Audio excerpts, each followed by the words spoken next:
What is up, guys? It's the Sound Alchemist, and I'm here with Gershwan. We're back at it to answer your questions, and yours, and his, and hers, and theirs, in another episode of For the Greater. This is a video series where we answer the questions left by you, the viewer. If you have a question for us, comment down below. Put question in front of your question, because we get to those questions first. That is what Raphael Stetler did. He asks, if Sanguinius would be revived, would the Black Rage disappear? Good question. Let's talk about the Black Rage a little bit. So, Black Rage is basically a mutation in the gene seed. I say mutation because it didn't really manifest till after his death. But anyway, it basically makes them battle-crazed berserkers. Think of the World Eaters times 10. Yeah, they basically get transported back to 30K at the moment that they found out that Sanguinius was killed by Horus, and then they just go ape shit on everybody, and that's how they become the Black. No, what are they called? I was gonna say Legion of the Damned. No, it's the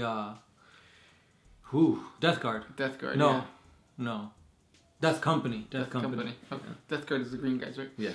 And then they have to be chained up because you don't ever come down from that. It's just a high that just stays there forever. Right. Now, if Sanguinius would come back, I believe that GW would not do that, just because then you have all that line.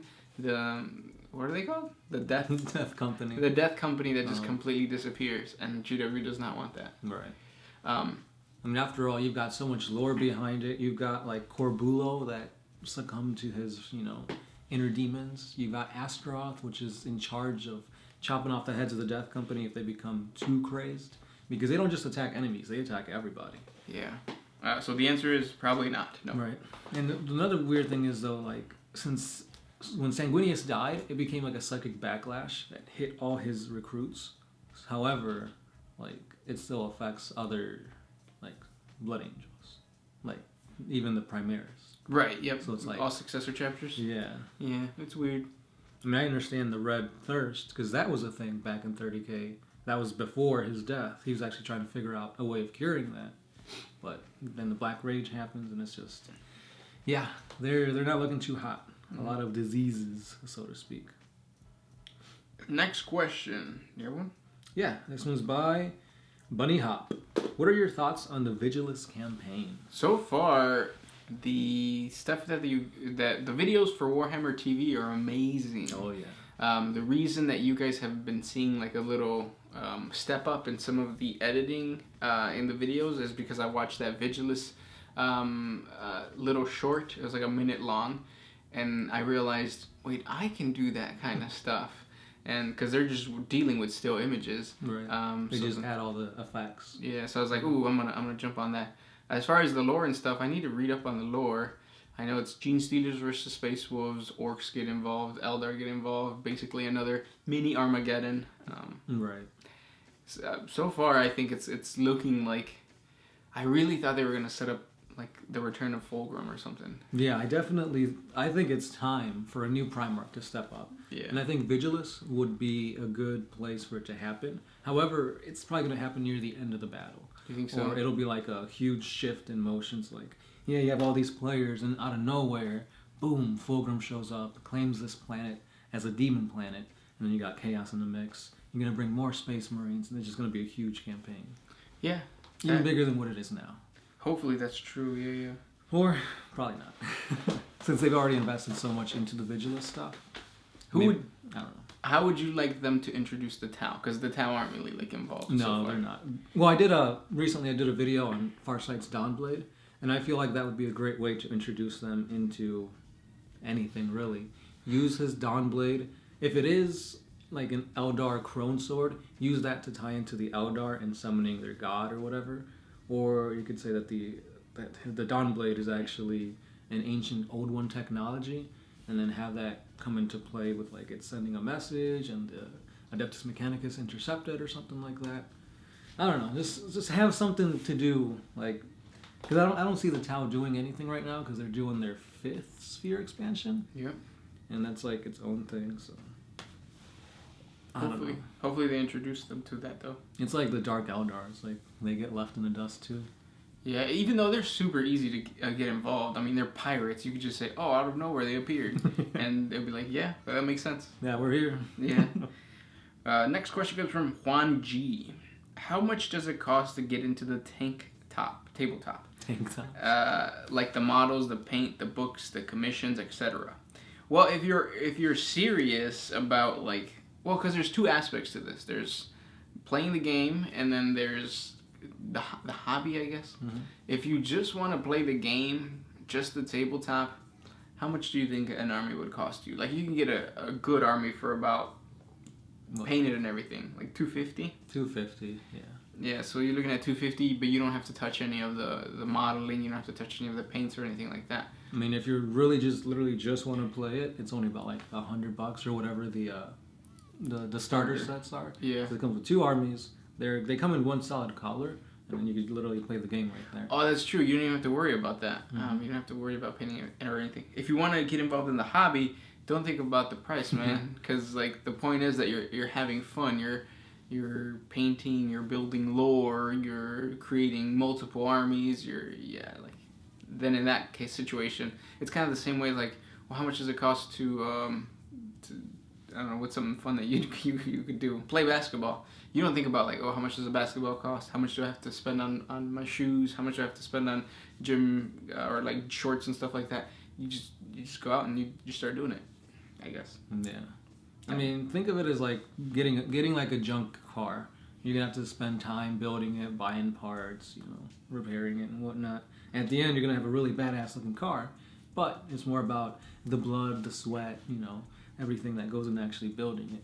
It's more about the journey than the end place. Exactly. It's a lot of money. Warhammer is pretty expensive. Yep. Next question. This one is by Deagle Rants. What if the Dragon of Mars isn't the Void Dragon, but actually the Hive Mind, since it called the Great Dragon or the Dragon, and it's calling the Tyranids to Mars? I don't know. So you're saying like the Admech is actually praising Tyranid guy? I don't like to say like no that doesn't make any sense or no that won't happen because it's 40K and anything can really happen. Right. But in that situation, yeah, like you can't say that the machine god is the same as like the Hive Mind, unless this is where you can throw in the Men of Iron, because when I was doing the lore on the Men of Iron, I started to realize that the Men of Iron basically became a Tyranid Hive Mind. The AI and the entire planet started connecting with each other, and then it would adapt to whatever the humans were attacking, or how the humans were attacking, and who does that? The Tyranids do that. Whenever they invade a planet, they find out how the enemy fights, they adapt to it, and then they push back. And it could be that the AI of the Men of Iron just got so sophisticated that it did leave the galaxy, and then it created itself into a biological form. Because even if you look at like the Necrons and stuff, you have the flayed ones who always want their flesh back. So you could say that the Men of Iron, really their pinnacle of their existence was to create a biological life form that would live on forever, which is what the Tyranids are. Because like you could kill all the Tyranids, but there's more hives, and like it just keeps growing and growing. And maybe the Tyranids are just a super sophisticated AI that turned itself biological, and now it's coming back, and it is being called by the Omnissiah. It's like stretching the lore, but I mean, it makes sense when you put it that way. Yeah. Men of Iron, Tyranids want to eat all biomass, leaving only iron left. yeah. But yeah. I mean, we don't even know that the Void Dragon is the Omnissiah. That's still even a theory. Mm-hmm. So, it's possible. You just got to make it work. And I'm pretty sure, isn't that considered heresy if you believe that the dragon is Yeah. because it's supposed to be the Emperor, supposed to be the Omnissiah? Something like that, yeah. Next question comes from DeFool06. What's Lord Inquisitor Cryptman up to? Did you do the lore on Cryptman yet? No, I haven't. Yeah, I don't know who he is. Sorry, we'll get back to you once we create that lore. Next one.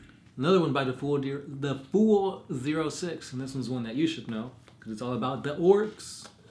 We all know that orcs have really powerful imaginations. They do. If they believe a piece of weld up junk is going to work, it'll work. Just kind of. So, can these situations be possible? He's got 2 situations. Let's start with number 2.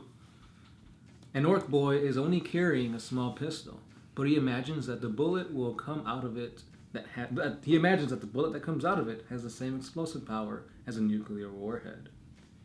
Yes. Well, a nuclear warhead, not like in the sense of like an atomic bomb, but he could believe that it's going to cause more damage than it does, and it actually does. The reason that orcs, when they say, if I believe it, it comes true, it's not so much that it's like magical, but it's a, what did I say? Something probability. It's statistically more probable. They're lucky, basically. Think of Deadpool 2. If you've watched that movie, they have, what's the chick? Oh, Domino? Yeah, Domino. Her special mutant ability is that she gets lucky. And she did all that craziness just out of pure luck. Same thing with the orcs. When they get together, their psychic energy kind of turns luck towards their side. So that orc boy might fire that weapon, and normally it would just be like a regular ammunition, but for some reason it just creates an even bigger explosion. Right. Or it could be that it actually does create a nuclear explosion, but that's because the bullet ricocheted off the armor, hit like a warhead, and caused it to go off. Exactly, yeah. I would, if you want to put that in your lore, I would reserve that for like a knob or like a war boss, but yeah. Or maybe that's how that orc became, higher up, because he killed all the knobs in that explosion. And then the number 1, an orc boy runs out of ammo, but he believes that his gun still has ammo. Will his empty gun still be able to fire? Can an orc even imagine that a gun has limitless ammo? No, limitless ammo is not a thing, but he can imagine, or like it could be where he runs out of ammo and then all of a sudden more ammo appears, or Gretchen comes running with more ammo, or they find another gun. Right. Yeah. It's all about luck. Last question. I have one from Seb Barker. Are the orcs a constant power source for Khorne since they live to fight and spill blood? I feel like they significantly contribute to his might. Yeah. Yeah, pretty much anything that feels murder, rage, battle lust, it all contributes to Khorne. It's not just humanity. It's anything, really. Any sentient being. Yeah, exactly. As I was like going away, I saw Sean McCurdy said, when are you going to clean your room? Yeah, this room is dirty. I don't know when. There's a foosball table behind us. What the heck? And then there's Blackstone Fortress right behind over there. We're going to be doing a giveaway pretty soon, so if you see a Blackstone 40 facts video... wink, wink, nudge, nudge. Yeah. But yeah. Those are the questions for today. If you guys have more questions for us, comment down below. As always, I'm the Sound Alchemist, Gershwan. and we'll see you guys next time. Oh,